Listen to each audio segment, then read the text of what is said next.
From the world of politics to the world of business, this is Balance of Power.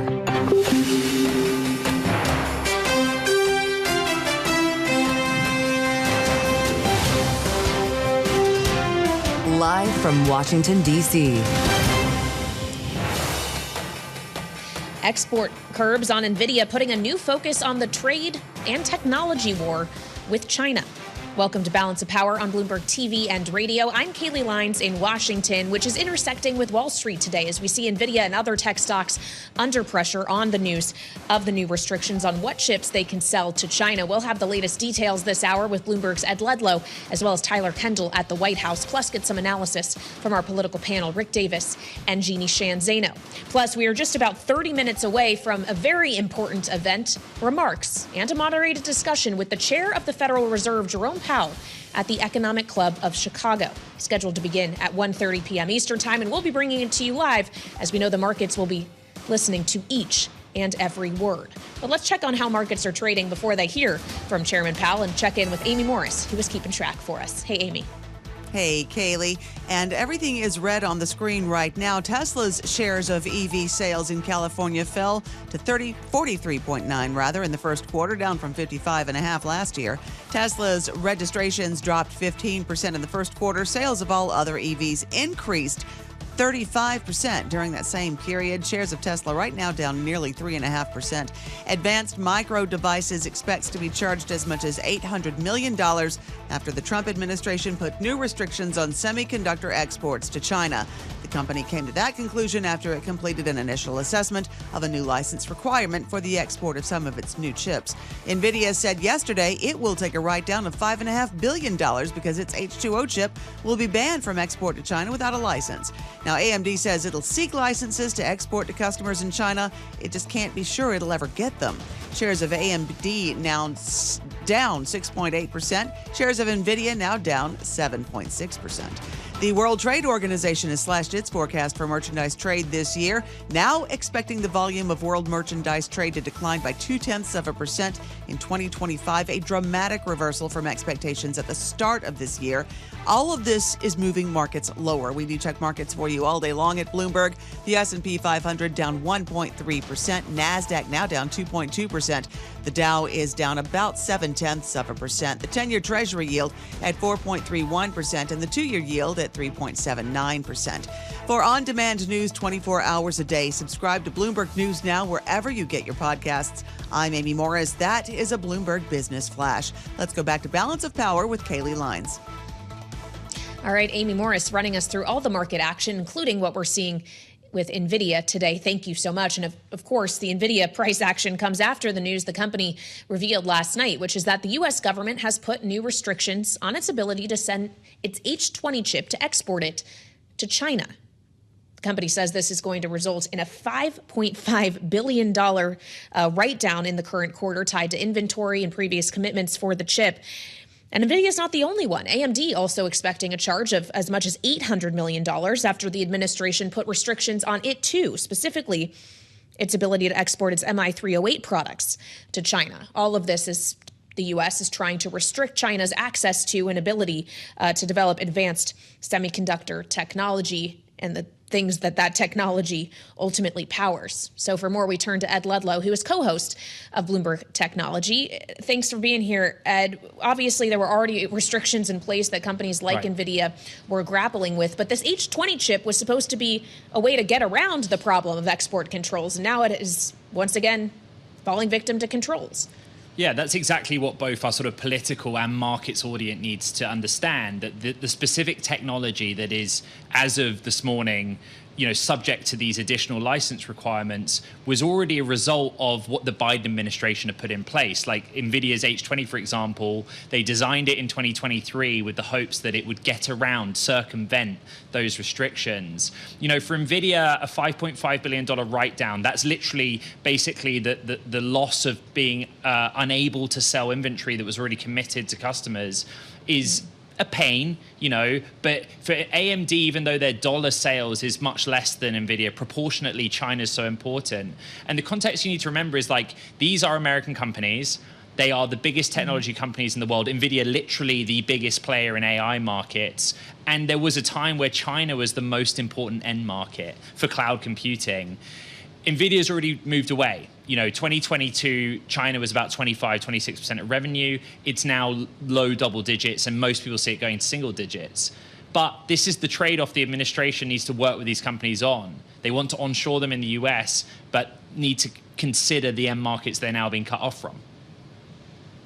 Well, yeah, and how that may impact these companies' ability to invest in things like greater capacity in the United States. Are we to assume, Ed, that actually getting licenses to continue exporting these chips is completely out of the question? Well, I had the opportunity this morning to ask the president's advisor and director of the Office for Science and Technology Policy, Michael Kratsios, and he declined to answer. And the audience can read into that what they will. It was a very specific question. Will you advise the president to allow AMD and Nvidia to have a license? The point is that these chips are much lower performance than the leading edge product that both of them produce. The concern and anxiety from the White House is that they're still capable of going into an AI supercomputer, and that from a national security perspective, China could use that lower level technology for the things it's concerned about. But again, he declined to comment. It's going to be really interesting to see how they play it. My question to your panel throughout the week and the shows is what happens next, right? Because the thing we haven't talked about is which Chinese companies were buying those chips. Alibaba, Tencent, ByteDance. I'd be really curious if America thinks about something called an entity list and goes much more specific on how it prevents the transfer of technology. Yeah, we have a lot of questions about how much further this could snowball. Ed, to your point about this being kind of a lower capability chip than others, are there still further rungs on the ladder that the administration could decide to go down and restrict exports when it comes to what Nvidia and AMD make? Yeah, an entity list is interesting because you basically say, okay, American companies, you cannot sell to these specific Chinese companies. We've listed them for you, but those are the biggest customers. There's another way of thinking about this. You know the expression, it takes two to tango. And in a trade or tariffs or restrictions environment, think about it from China's perspective. Huawei is becoming their national champion of cutting-edge technology. They have a similar chip that does what Nvidia and AMD's lower-level chips can do. But those Chinese companies wanted to use the American technology. There is an argument made by some on my show earlier today, Denny Fish, who has billions of dollars of those stocks, that, well, all America is doing inadvertently or indirectly is allowing China to move forward with onshoring and elevating its own domestic industry. So that's a very interesting thing, right? You're cutting off sales of your main American technology companies on the hope that they shift activities to the US and that they have other customers outside of China. All right. Ed Ludlow, co-host of Bloomberg Technology, thank you so much. And we want to keep the focus on China and specifically the prospect of trade negotiations opening up between Washington and Beijing, as we learned today some details about what China might be asking for before they're willing to go to the table. And it's to Bloomberg's Tyler Kendall, who is live at the White House, that we turn to for those details. So, Tyler, obviously there's a number of things here based on our reporting. How likely is the administration to acquiesce to what China wants?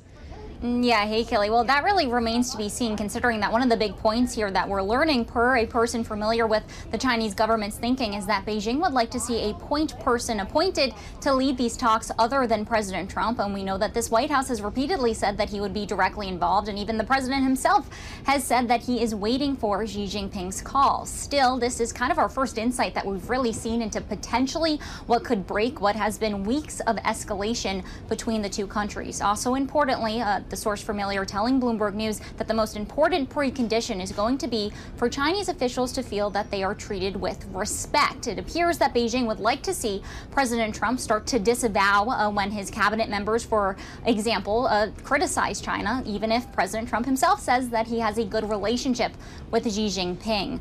So far, we have to see where this goes, because we do know that the White House would like China to ultimately reach out directly. And we should say that that tactic has helped expedite negotiations in some cases. Take today, for example, Japan is here with negotiators in Washington, and Japan was one of those countries that did reach out directly to President Trump with a phone call between the Prime Minister and the White House. And officials have repeatedly pointed us to the fact that Japan would get priority status because they felt that they reached out very quickly to negotiate. And while we talk about who is talking and who's not talking, we have to always keep in mind, of course, Japan, but also those other countries like South Korea and Vietnam, geographically close to China, that this White White House seems to be prioritizing in calls as Xi Jinping completes his own tour of Southeast Asia countries as he tries to talk to those leaders directly to shore up his support.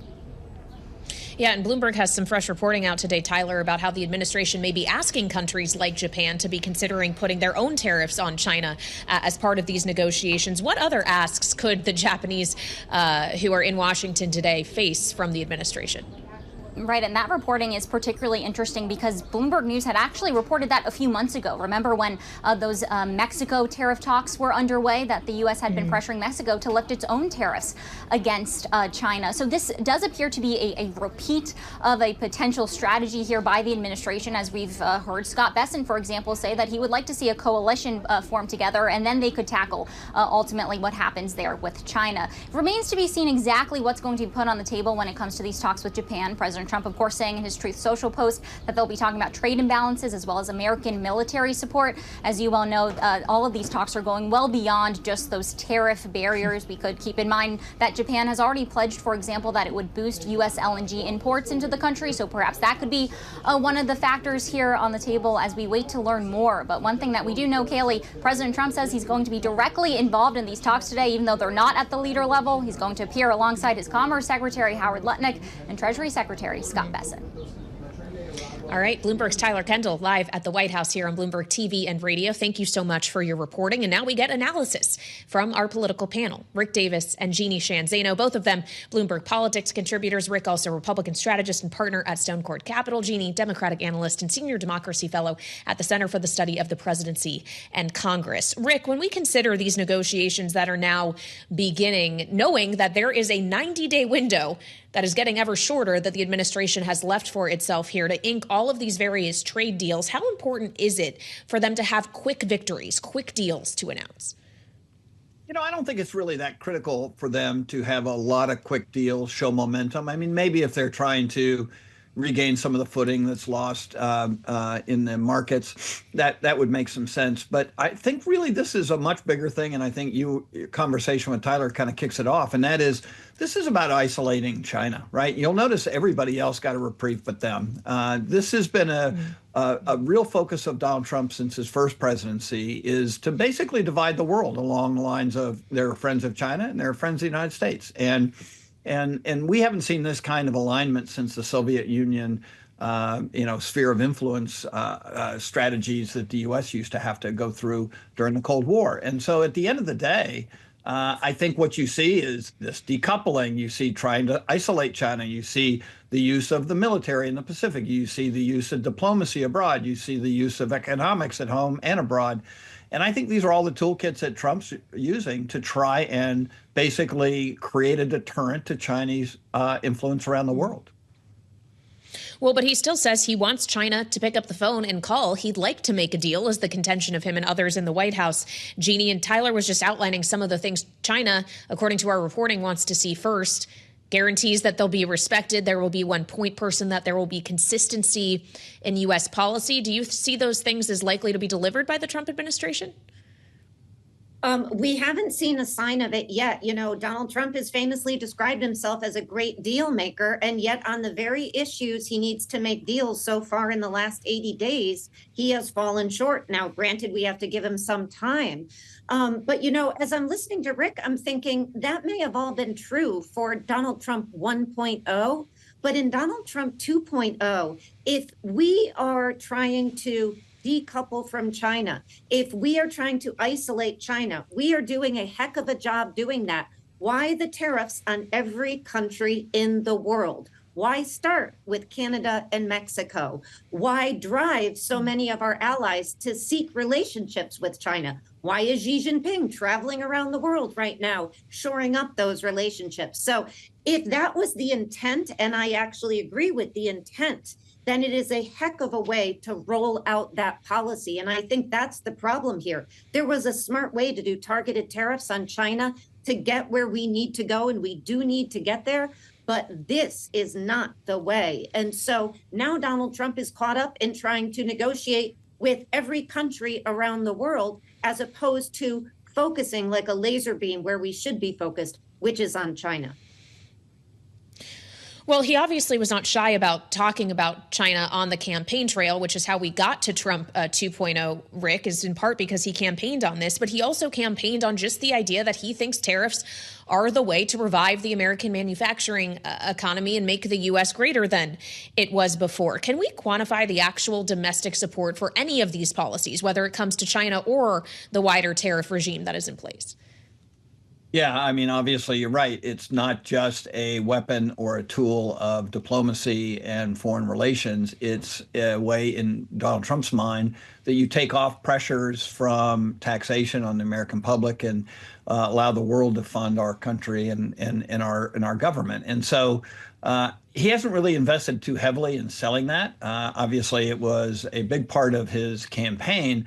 But you'll notice that most of the tariff discussion has not been as a way of avoiding taxing our citizens in his rhetoric up until this point in time. And I would say without that, the American public is basically seeing, and we're seeing it in the consumer surveys and the polling, that they don't like it very much. It's destabilizing the economy. They are very pessimistic about the future. They think it'll help increase inflation. I mean, basically all the detractors who have been anti-tariffs have been seemingly getting through to these consumers and voters much more clearly than Donald Trump has.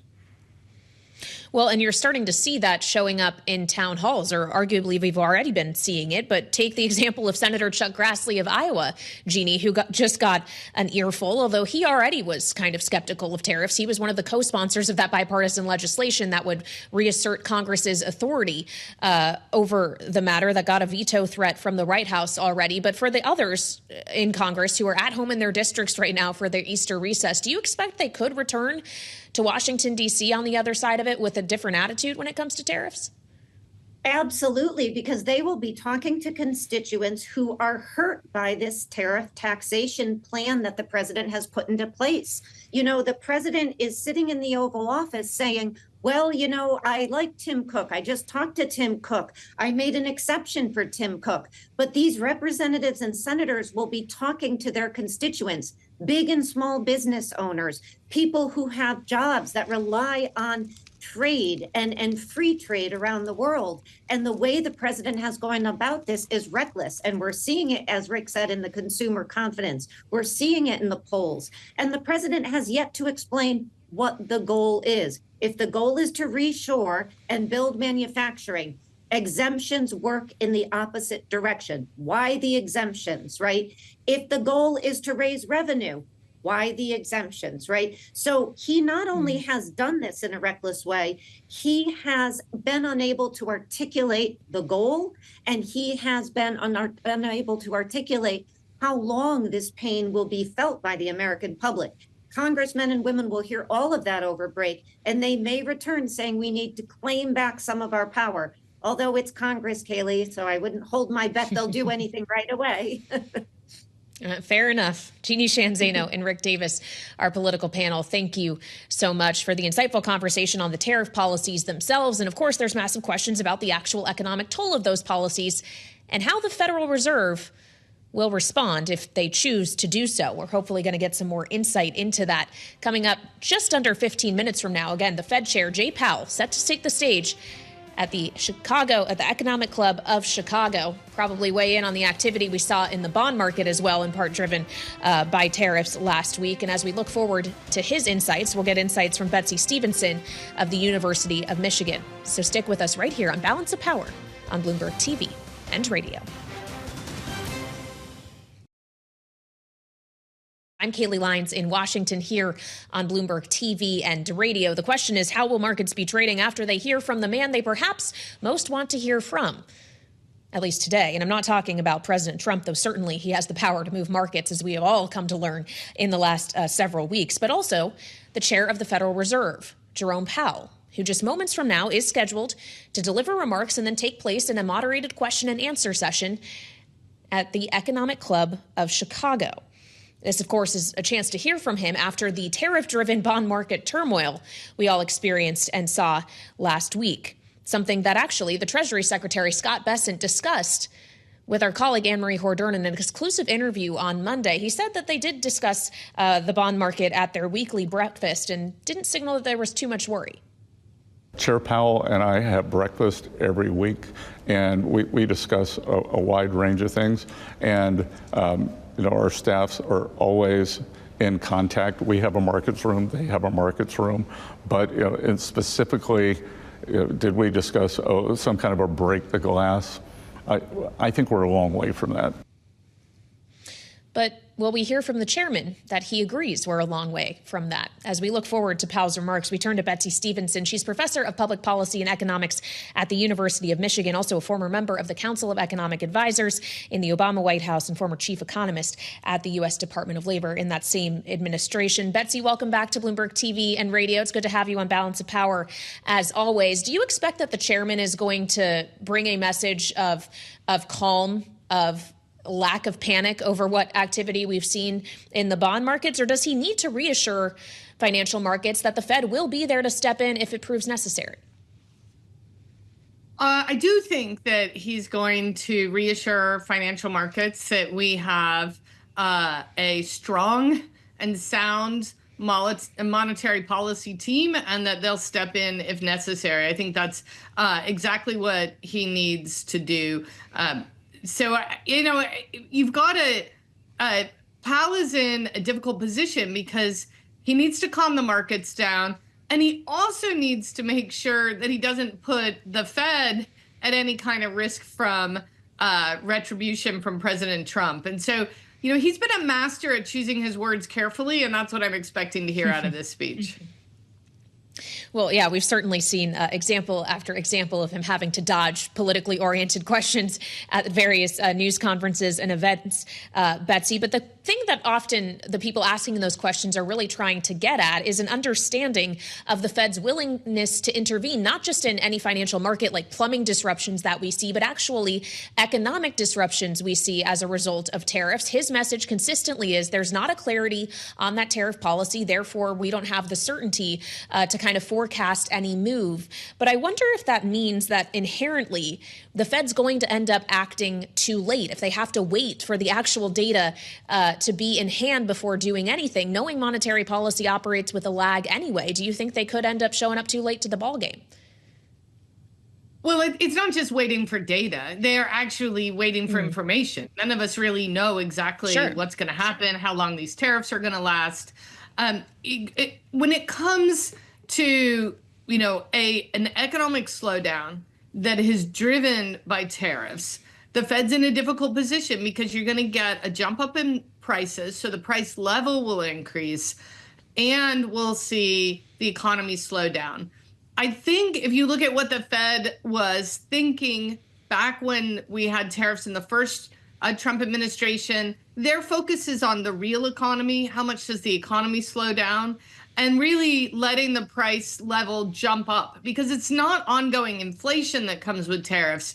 It is a one-time increase in prices. Now, the problem the Fed has this time is that if people see that jump up in prices and they start to become fearful that inflation is taking off and they start engaging in activities that cause ongoing inflation. So they're going to be looking at what's happening to inflation expectations. Do we all sort of understand that the tariffs are pushing prices up and things are expensive and that's painful, but they're not going to keep going up? Or do we start to behave in a way that shows that our inflation expectations have become unanchored? I think what they need to do is focus on the real economy, that is where I think that they've indicated is where their focus currently is. Well, and to that point on the real economy and also the expectations of consumers, Betsey, it does seem that the expectation tariffs were going to kick in and raise prices on things like cars was the driving force behind the March retail sales data we got today. Biggest jump in 2 years. In large part, you look at autos for that, purchases of other goods like electronics. What is that kind of front-loading signal, though, about what kind of consumer activity we're going to see later on in the year? If they decided to make those big purchases now to get ahead of tariffs, does that mean we're going to see a big drop-off in consumer spending in short order? Yeah, absolutely. I think that's such a great question. And it's always surprising to me how many business owners just are like, wow, this is great. We got this big bump up in sales. This is going to be going on forever. It's not. It's actually pulling sales forward, which is great because sales today are always better than sales in the future. But at the same time, you need to plan for the fact that you just pulled some of your future sales forward. So you're going to have to work that much harder to continue to get sales going forward. And what that basically means is even if the tariffs went away tomorrow, we would expect to see a slowdown, right? So Trump could stand up tomorrow and say, you know what, I'm done with all this. I got what I wanted out of people. We've negotiated. Let's go back to 2024 tariffs. I'm done with the 10%. I'm done with Canada and Mexico. We'd still probably see a slowdown because we've had so many purchases pulled forward. I think the real challenge is we saw purchases pulled forward because people do expect prices to jump up. And then we're going to see, sort of a exaggerated or magnified slowdown that comes because people tried to get ahead of those price increases. Well, and just how easily will that slowdown in kind of consumer activity that is driving money toward businesses translate into those businesses not hiring as much or even laying people off, and actual changes in the labor market, which I think what you were alluding to, Betsey, when we're talking about the real economy and the Fed's dual mandate specifically is something that they would have to respond to or at least think about. So when I'm talking about the real economy, I am talking about, like, what do we produce? How many people are working? Are we using all of our equipment? Are we being as productive as we can? That's all real stuff. Nominal stuffs are the prices. And of course, the Fed wants to make sure that we don't have the nominal stuff, the prices going up too much, because that can cause us to make different decisions in the real world, like hire fewer people because we don't know what's going on.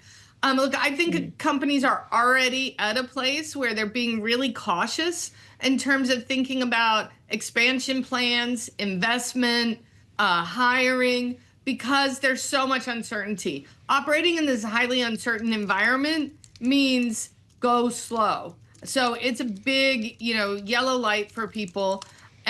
If we see that, that we see the economy slow a lot, we see prices jumping up a lot, consumers pulling back, we're going to see that slowdown happen even further.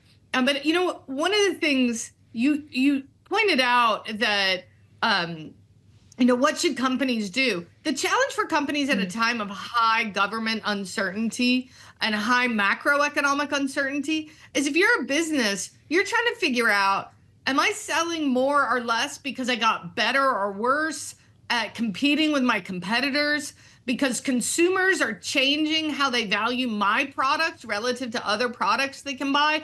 Or is this the macroeconomy? Sorting through those three things is really tricky. It's a lot easier if the macroeconomy is stable and you just get to figure out, am I offering what consumers want, and am I doing it competitively against my competitors? That's where most businesses want to be. They want to be focused on that part of their business, not navigating tumultuous macroeconomic conditions.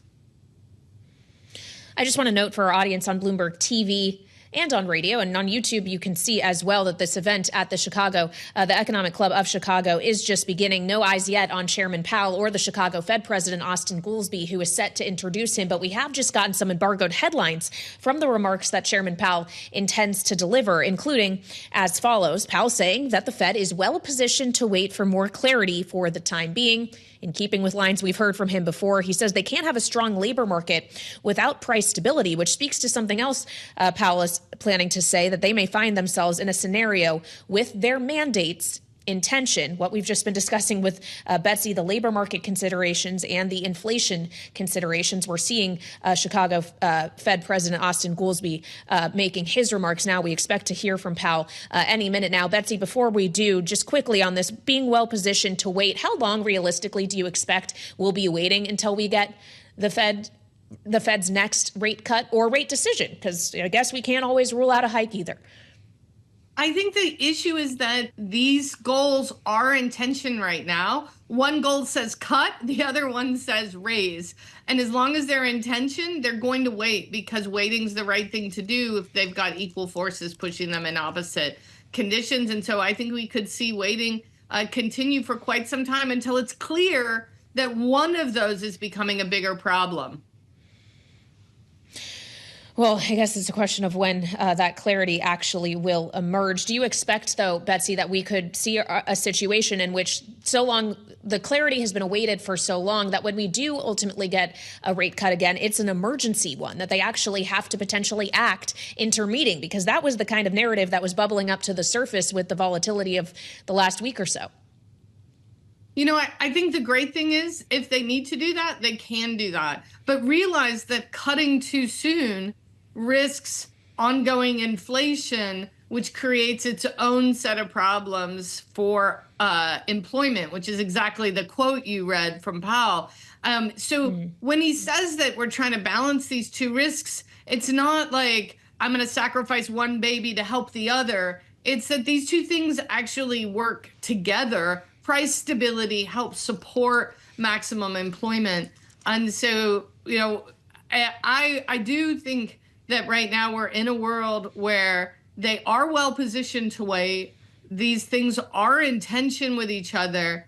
And we are very lucky to have a very thoughtful, well-informed Federal Reserve that is thinking through all of the data points and will act as quickly as they need to. Well, and will they be able to continue to act with the independence that they need to, Betsey, given the rhetoric we've already heard from President Trump, who already thought weeks ago it would be a good time to cut rates? Well, I think that threatening the independence of the Fed is about the worst thing you could do for macroeconomic stability. If you think we saw chaos with tariffs, I think Trump taking over the Fed is a level of macroeconomic chaos the United States has never seen. Betsey Stevenson, professor of public policy and economics at the University of Michigan, thank you so much.